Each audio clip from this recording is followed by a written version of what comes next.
Hi guys, my name is Chris and I work in a retirement community, and I just learned that you all are going to be going to meet some new seniors in your community, and I think that's going to be the coolest thing for you.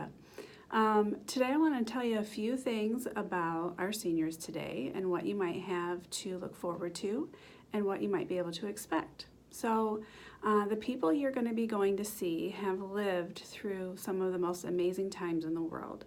They have lived through the Depression, where there were very few jobs and little money. They have lived through wars, they've fought through wars, they've watched their families go through war.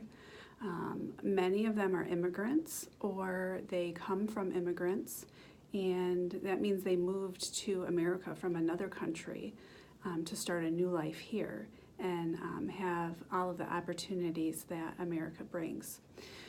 They've seen a lot of change in the world. They've seen technology come, they have seen it expand, they've seen automation. You think about some of the things we do every day on our iPads and our cell phones and our DVRs and streaming. Those are all things that they never had when they were little, and most of them didn't even have a TV, let alone all the technology that we have today. So they've lived through all of that, and they have some really, really amazing gifts to share with you. Some of the things that they will share are not just knowledge or history, although they have a lot of that. They also can share with you some of the most important and valuable life lessons. So they have lived through so many different things that they're really the experts on things like being kind and caring towards others, how to get through times of sadness, how to persevere when things are really, really hard. They have been able to overcome so many obstacles in their life, and that has taught them so much about forgiveness and happiness and working hard. And those are some of the most important things that we can all learn from seniors today. So I hope you get to hear some of those stories too, and get to learn a little bit about those life lessons. One thing you'll see when you walk into a retirement community is that people are going through a lot of changes and sometimes challenges. The good news is most of our seniors don't really tend to worry about that stuff as much as you and I used to, or you and I do today. So we tend to stress about things and get really upset, and our seniors have learned through their lives that sometimes you have to roll with the punches and things come and go, and you do the best that you can. Some of those challenges you're going to see, I want to make sure you're prepared for. So in a retirement community, people have to be at least 60 years old to move in. Generally, you're going to see people in their 80s and 90s, and you may even meet a few people in their hundreds, which is awesome. So they're quite a bit older. And then because they're getting quite a bit older, their bodies are starting to get tired and a little worn out. So you might see people in wheelchairs and walkers. They might be hunched over. They might be holding somebody's hand to walk down the hallway. And that's just because they're a little bit weaker, and they might have a lot of aches and pains. So in a retirement community, generally they have a little bit of help to get around. They can be forgetful. People who are aging, forgetfulness is pretty normal and pretty common.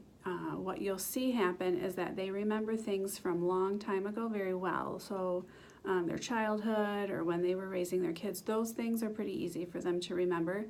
But it's harder for them to remember things that are happening right now. So they might forget your name.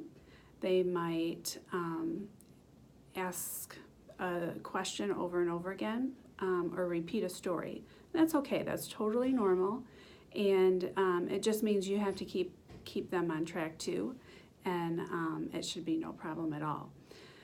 People who live in a retirement community tend to start facing some losses right about now. Losses with their independence and their ability to do things on their own.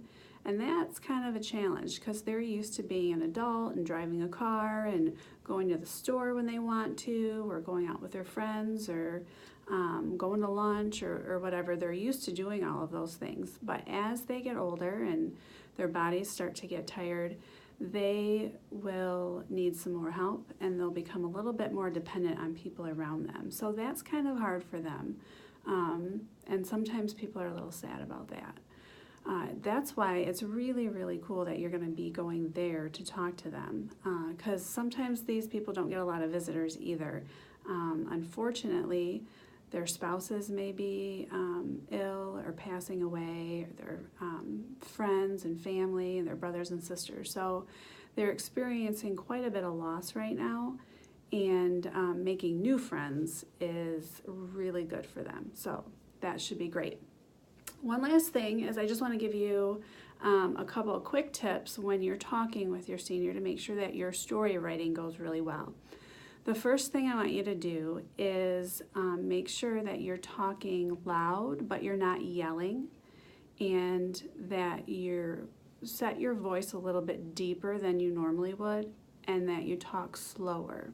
So remember, our seniors today, they have some vision loss and some hearing loss.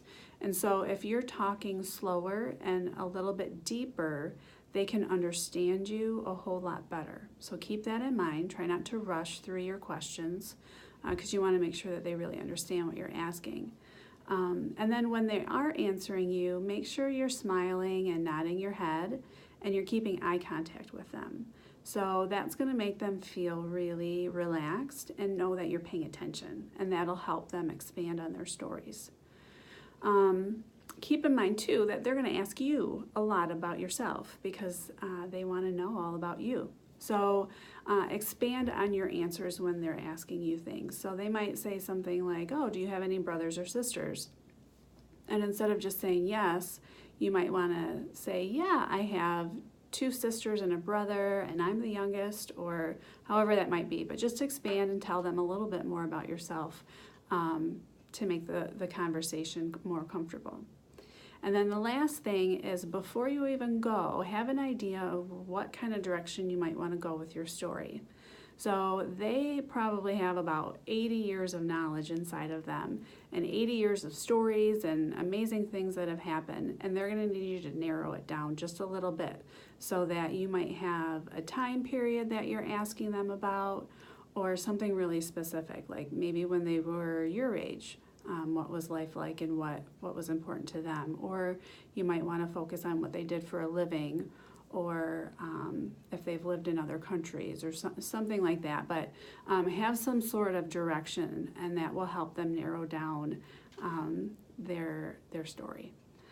Other than that, have a lot of direct questions. Make sure that you have enough to keep them talking, and you should have a great time. I want to show you before I go that where I work in our retirement community, we do a book too.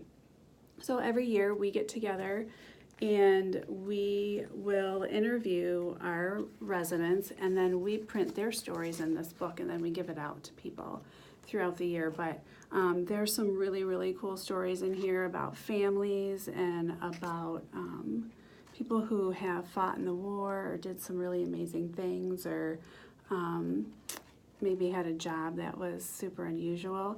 There's even a story in here about a woman who was in a concentration camp in Germany when she was a little girl, and then she survived that and moved to America, and lived to be almost 100 years old here. There's a picture of her in that book meeting President Reagan and telling him all about her story. So really cool stuff, and I think you're going to learn some really cool stuff too. So I hope you have a great time with it, and good luck.